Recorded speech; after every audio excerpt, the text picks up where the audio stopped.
12 வயது சிறுமியை பாலியல் வன்கொடுமை செய்த குற்றவாளிக்கு சாகும் வரை ஆயுள் தண்டனை விதித்து புதுக்கோட்டை நீதிமன்றம் தீர்ப்பளித்துள்ளது. விவரங்களை செய்தியாளர் முத்துப்பழம்பதியிடம் கேட்கலாம். முத்துப்பழம்பதி, முழுமையான தகவல்கள்.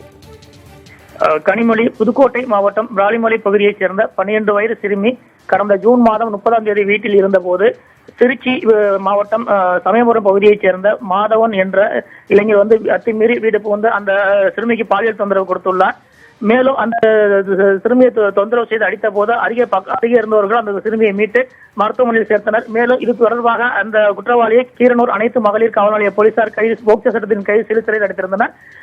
அதாவது பாலியல் வன்புணர்வு மற்றும் அத்துமீறி குழந்தையை தாக்கியது உள்ளிட்ட பிரிவுகளின் கீழ் வழக்கு பதிவு செய்யப்பட்டிருந்தது. அதன் பின்பு ஜூலை மாதம் 22ஆம் தேதி சம்பந்தப்பட்ட குற்றவாளி குண்டர் சட்டத்தின் கீழ் கைது செய்யப்பட்டு திருச்சி மத்திய சிறையில் அடைக்கப்பட்டிருந்தார்.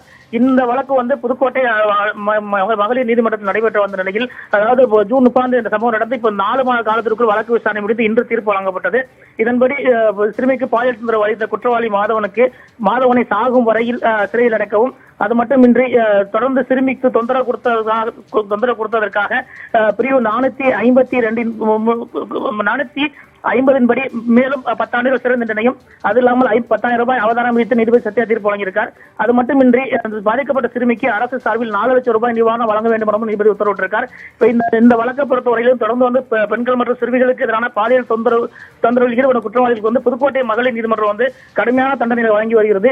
இதற்கு முன்பாக இதேபோல் சம்பவங்கள் ஈடுபட்ட 3 குற்றவாளிகளுக்கு தூக்கு தண்டனை விதித்துள்ள நிலையில் இப்ப இந்த குற்றவாளிக்கு சாகும் வரை ஆயுள் தண்டனை விதித்திருப்பது இது போன்ற குற்றங்கள் ஈடுபடுவதற்கு அச்சத்தை ஏற்படுத்தியிருக்கு. கனிமொழி, தொடர்ந்து இப்ப குற்றவாளிகள் திருச்சி மத்திய சிறைக்கு அழைத்து செல்லப்பட்டு வராங்க. கனிமொழி, 12 வயது சிறுமியை பாலியல் வன்கொடுமை செய்த குற்றவாளிக்கு சாகும் வரை ஆயுள் தண்டனை விதித்திருக்கிறது புதுக்கோட்டை நீதிமன்றம்.